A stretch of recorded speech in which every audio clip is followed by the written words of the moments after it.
खबर लखीमपुर से आ रही है। केंद्रीय मंत्री नितिन गडकरी को लोकार्पण करेंगे। आपको बता दें कि नितिन गडकरी लोकार्पण करेंगे 3 फ्लाईओवर का। नितिन गडकरी लोकार्पण करेंगे। वीडियो कॉन्फ्रेंसिंग के माध्यम से नितिन गडकरी लोकार्पण करेंगे। 297 करोड़ की लागत से बने 3 फ्लाईओवर का आज लोकार्पण किया जाएगा। वीके सिंह, मंत्री जितिन प्रसाद भी इस कार्यक्रम में मौजूद रहेंगे। ये बड़ी खबर लखीमपुर से आ रही है, जहां केंद्रीय मंत्री नितिन गडकरी आज लोकार्पण करेंगे। 3 फ्लाईओवर का आज नितिन गडकरी लोकार्पण करेंगे। वीडियो कॉन्फ्रेंसिंग के माध्यम से आज लोकार्पण किया जाएगा। 297 करोड़ की लागत से बने ये 3 फ्लाईओवर का आज नितिन गडकरी लोकार्पण करेंगे। उनके साथ वीके सिंह, मंत्री जितिन प्रसाद भी मौजूद रहेंगे। ये बड़ी खबर लखीमपुर से आ रही है, जहां केंद्रीय मंत्री नितिन गडकरी आज 3 फ्लाईओवर का लोकार्पण करेंगे। 3 फ्लाईओवर का लोकार्पण आज नितिन गडकरी करेंगे। ज्यादा जानकारी के लिए हमारे साथ हमारे सहयोगी आमिर रिजवी जुड़ चुके हैं। आमिर, क्या जानकारी है कि आज 3 फ्लाईओवर का नितिन गडकरी लोकार्पण करेंगे? ये देखिए, लखीमपुर में जो 3 फ्लाईओवर है इनका लोकार्पण गडकरी करेंगे। इसके लिए यहाँ पर लखीमपुर में जो केंद्रीय जो मंत्री हैं जितिन प्रसाद, जो पीडब्ल्यूडी मंत्री हैं, वो यहाँ पर आएंगे। इसके अलावा यहाँ जो सांसद हैं, जो केंद्रीय गृह राज्य मंत्री अजय मिश्र सैनी उस कार्यक्रम में रहेंगे। उनका लाइव यहाँ पर दिखाया जाएगा और यहाँ पर ये लोग, जिनका टाइम है 1 बजे के करीब, 1 बजे के करीब ये लोग यहाँ पर आएंगे और उसका उद्घाटन नितिन गडकरी करेंगे। उसका औपचारिकता यहाँ ये लोग पूरी करेंगे। जी, ज्यादा जानकारी हमारे दर्शकों तक पहुँचाने के लिए बहुत बहुत धन्यवाद। बड़ी खबर लखनऊ से आ रही है। मलिहाबाद में हुए ट्रिपल हत्याकांड का मामला सामने आया है। आपको बता दें कि पुलिस को आरोपियों की लोकेशन मुरादाबाद दिखी है। घटना के बाद आरोपी गाड़ी और राइफल छोड़कर भागे थे। आपको बता दें कि पुलिस को आरोपियों की लोकेशन मुरादाबाद मिली है। पुलिस लल्लन खान के ड्राइवर को गिरफ्तार कर चुकी है। अतीक अहमद की नोएडा सेक्टर 36 स्थित कोठी कुर्क कर दी गई है। आपको बता दें कि पुलिस ने अतीक अहमद की कोठी को कुर्क किया है। नोएडा स्थित कोठी को कुर्क किया गया है। कोठी की कीमत 3.7 करोड़ रुपए की बताई जा रही है। आपको बता दें कि कोठी को गैंगस्टर एक्ट के तहत कुर्क किया गया है। अतीक अहमद की ग्रेटर नोएडा स्थित कोठी को नोएडा सेक्टर 36 स्थित कोठी को कुर्क किया गया है। पुलिस ने अतीक की कोठी को कुर्क किया है। मलिहाबाद में हुए ट्रिपल हत्याकांड का मामला सामने आया है। आपको बता दें कि मलिहाबाद में हुए 3 हत्याकांड का मामला सामने आया है। पुलिस ने मुख्य आरोपी लल्लन खान को गिरफ्तार कर लिया है। जहां आरोपियों की जो लोकेशन थी वो मुरादाबाद ट्रेस की गई थी, उसके बेटे को भी गिरफ्तार कर लिया गया है। घटना के बाद आरोपी गाड़ी राइफल छोड़कर भाग गए थे। ये बड़ी खबर मलिहाबाद से आ रही है, जहां ट्रिपल मर्डर केस को लेकर बड़ा खुलासा हुआ है। पुलिस लल्लन खान के ड्राइवर को गिरफ्तार कर चुकी थी और अब लल्लन खान और उनके बेटे को भी गिरफ्तार कर लिया गया है। पुलिस अधिकारी प्रेस वार्ता कर रहे हैं। ये बड़ी खबर मलिहाबाद से है, जहां हुए ट्रिपल हत्याकांड का अब खुलासा हो गया है। दोनों आरोपी पकड़ लिए गए हैं। ज्यादा जानकारी के लिए हमारे साथ हमारे सहयोगी कलीम जुड़ चुके हैं। कलीम, कैसे धर दबोचा है पुलिस ने?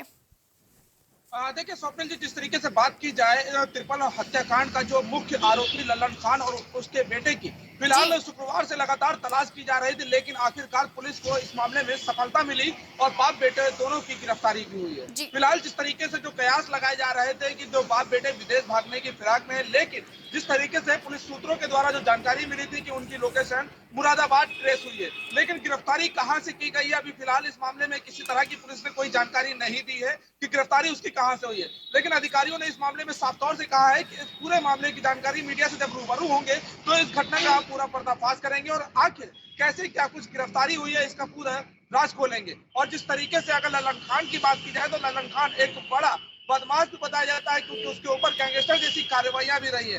क्योंकि जिस तरीके से अभी जो कयास लगाने की बात की जाए स्वप्निल जी, तो कयास ये लगाए जा रहे थे कि जो शुक्रवार को जिस तरह से उसने घटना की थी, घटना करने के बाद राइफल और गाड़ी छोड़ करके जब फरार हुए थे, तो फरार होने के बाद से लगातार जो पुलिस उसकी लोकेशन ट्रेस कर रही थी, तो उसके आधार पर ये कयास लगाए जा रहे थे कि जिसके उसके पास जो पासपोर्ट है, उस पासपोर्ट के आधार पर वो विदेश भाग निकला है। क्योंकि विदेश भागने की जो कवायद है वो इसलिए कही जा रही थी क्योंकि इसका विदेश में भी कहीं ना कहीं कारोबार बताया जा रहा है। दो बेटे जो है वो भी कहीं ना कहीं बाहर सेटल बताए जा रहे हैं। जी कलीम, प्रेस कॉन्फ्रेंस होने वाली है, तो ऐसे में क्या कुछ और सामने आ सकता है? देखिए, जाहिर सी बात है कि जिस तरीके से जो प्रेस कॉन्फ्रेंस की जाएगी, प्रेस कॉन्फ्रेंस में जो अधिकारी इस घटना का खुलासा करेंगे, तो उस खुलासे में कई कनेक्शन भी सामने आएंगे, जैसे कि आखिर इस घटना के पीछे साजिश क्या रही है, साजिश के पीछे जो अधिकारियों की लापरवाही रही, वो लापरवाही कैसी रही, इसके साथ ही अगर उनके पास जो पासपोर्ट और असलहे का लाइसेंस था, तो वो इनको कैसे प्राप्त हुआ, क्योंकि जब अगर किसी के ऊपर कोई आपराधिक मुकदमा होता है, तो उसका पासपोर्ट नहीं जारी हो सकता है और उसको शस्त्र लाइसेंस नहीं मिल सकता। तो आखिर उनके पास ये कैसे आया? दूसरी चीज, जो कुत्तों का कारोबार अगर बात की जाए, विदेश में रह करके जो इसका लगातार आना जाना था, दो बेटे बाहर सेटल है, जब भी कोई घटना होती तो ये बाहर लगातार विदेश का रुख करता था। तो आखिर जो विदेश का अगर रुख करने की बात की जाए, तो विदेश में आखिर इसका क्या कुछ कनेक्शन है, कैसे क्या कुछ पूरा कारोबार है, उसके भी कहीं ना कहीं खुलासा होगा। कलीम, लल्लन खान कहाँ भागने की फिराक में था? आपको बता दें कि घटना को अंजाम देने के बाद वो लगातार चकमा देके फरार हो गया था, तो कहाँ जाने की फिराक में लल्लन खान था? देखिए, जिस तरीके से जो कयास लगाए जा रहे हैं, वो कयास यही लगाए जा रहे हैं कि जिस तरीके से उसके पास पासपोर्ट है, दो बेटे विदेश में सेटल है, जहां से पूरा कारोबार कुत्तों का कहता है, अलग अलग नस्ल के जो कुत्तों को ला करके यहाँ पर बेचा जाता है, तस्करी की जाती है, तो कहीं ना कहीं कयास लगाए जा रहे थे कि वो उन्हीं आधारों पर ये विदेश भागने की फिराक में था। लेकिन जो सूत्रों के द्वारा बताया जा रहा है, वो मुरादाबाद की जो लोकेशन बताई जा रही है, क्या मुरादाबाद से गिरफ्तारी हुई है या फिर विदेश भागने की फिराक में गिरफ्तारी हुई है, क्योंकि ये अक्सर नेपाल का जो रास्ता अपनाता था, नेपाल के रास्ते से ये बाहर निकलता था। तो क्या नेपाल के बॉर्डर से गिरफ्तारी हुई है, कहां से इसकी गिरफ्तारी हुई, इस मामले में ज्यादा जानकारी प्रेस वार्ता के बाद अधिकारी जो है साझा करेंगे। लेकिन सवाल इसमें यह उठता है स्वप्निल जी, कि जिस तरह से ये ट्रिपल मर्डर हुआ है, इसमें आखिर जो सरकारी कर्मचारी की बात की जाए, वो मौके पर मौजूद था, उसने पुलिस को आखिर इस मामले की जानकारी क्यों नहीं दी? क्योंकि जब एकाएक गोलियां चलने लगी, तब वो सरकारी जो कर्मचारी लेखपाल की अगर बात की जा रही है, लेखपाल मौके से भाग खड़ा हुआ। लेकिन जब वो घटना को भली भांति जानता था, तो घटना को लेकर के गंभीरता नहीं दिखाई गई थी। तो इस मामले में क्या लेखपाल के ऊपर कार्रवाई देखने को मिलेगी, या फिर जो एसडीएम की बात की जाए, जहां पर ये पूरा प्रकरण चल रहा था, क्योंकि 20 सालों से अधिक समय से ये पूरा मामला तहसील स्तर पर विचाराधीन था, और इसी विचाराधीन मामले को लेकर के जब पैमाइश की गई, तो उस दौरान पुलिस को क्यों इन्फॉर्म नहीं किया गया? क्या पुलिस की भी कहीं ना कहीं साझेदारी रही है? क्योंकि जिस तरीके से उसके पास शस्त्र लाइसेंस और पासपोर्ट जारी है, तो कहीं ना कहीं पुलिस की भी सहभागिता नजर आ रही है, क्योंकि बिना पुलिस के इंक्वायरी के और बिना पुलिस वेरिफिकेशन के ना तो पासपोर्ट की रिपोर्ट लगती है, ना ही शस्त्र की रिपोर्ट लगती है। तो कहीं ना कहीं स्थानीय जो पुलिस का जो साठगांठ है, वो भी कहीं ना कहीं उजागर हो सकता है, और कहीं ना कहीं एक बड़ी कार्रवाई भी देखने को मिल सकती है। जी कलीम, अगर बात की जाए कि कौन कौन सी टीमें गठित की गई थी, क्योंकि लल्लन खान हिस्ट्री शीटर था और कई समय से अपराध की दुनिया में इसने दस्तक दे रखी थी और कहर भी बरपा रखा था, तो कैसे टीम गठित की गई, क्या प्लान बनाया गया, कैसे दबिश दी गई?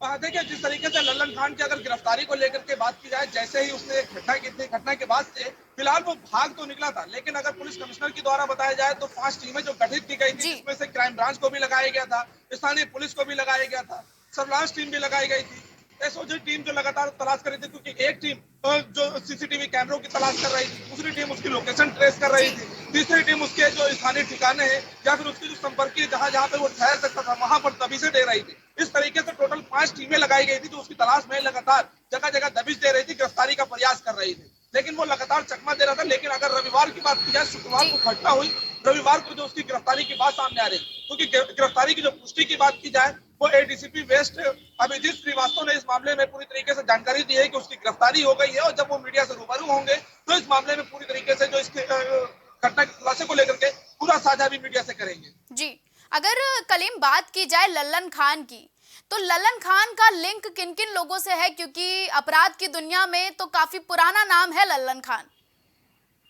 देखिए स्वप्निल जी, जिस तरीके से लल्लन खान के कनेक्शन की बात की जाए, तो कनेक्शन को लेकर के कई राज भी धीरे धीरे खुलते जा रहे हैं, क्योंकि अभी तक जिस तरीके से जो एक कुत्तों की तस्करी का मामला हो, या फिर जो इसका पाकिस्तानी जो कनेक्शन की बात सामने आ रही, क्योंकि जो सूत्रों के द्वारा बताया जा रहा है, जो स्थानीय ग्रामीण है, ग्रामीणों के द्वारा बताया जा रहा है कि ये अक्सर जिस तरीके से विदेश में आता जाता रहता था, इसके साथ ही जो बेटे दोनों जो विदेश में सेटल है, जो दोनों बेटे वहां से कुत्तों का पूरा कारोबार करते हैं, अलग अलग नस्ल के जो कुत्तों को वो भेजते हैं और उन कुत्तों से मोटी रकम भी ललन खान वसूलता है। तो जाहिर सी बात है, क्योंकि कहीं ना कहीं ये कयास ये जो जरूर सूत्रों के द्वारा बताया जा रहा है कि जिस तरीके से ललन खान का विदेशी जो कनेक्शन है और इसके साथ ही जो पाकिस्तानी कनेक्शन की जो बात सामने आ रही है, तो कहीं ना कहीं इसको लेकर के जो खुफिया एजेंसियां हैं वो भी इस मामले को लेकर के पूरी तरीके से सतर्क हो चुकी है और उसकी तफ्तीश भी शुरू की जा चुकी है। और इसके साथ ही ये देखा जा रहा है कि आखिर अगर इसका पाकिस्तानी कनेक्शन निकलता है तो पाकिस्तानी कनेक्शन के दौरान आखिर इसने किन किन घटनाओं में इसकी संलिप्तता रही है और किन किन लोगों को ये अपना जो शरण देता था, इसके पीछे कौन कौन लोग हैं,